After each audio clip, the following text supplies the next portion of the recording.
Good morning mga idol. Yan mga idol oh. Namumroblema na naman ako sa dadamuhan ko na yan mga idol. Pero don't worry mga idol. Pag tag-init mga idol, i-sprayhan ko na lang yan para ubos agad lahat. Di na ako magapagod mga idol.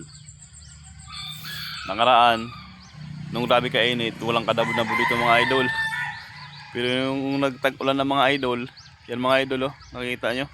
Ang bilis magsipaglago ng mga damo mga idol. Ganun pala yung mga damo no.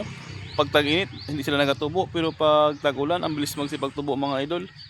Nako, problema naman tayo nito mga idol. Pati sa may harap ng bahay mga idol oh. Yan. Yung mga idol oh. Oh, ang tataas na ng damo. Ang bilis lang. Sagana sila sa tubig kasi nag-ulan-ulan eh. Kaya ang bilis nila magsipaglaki.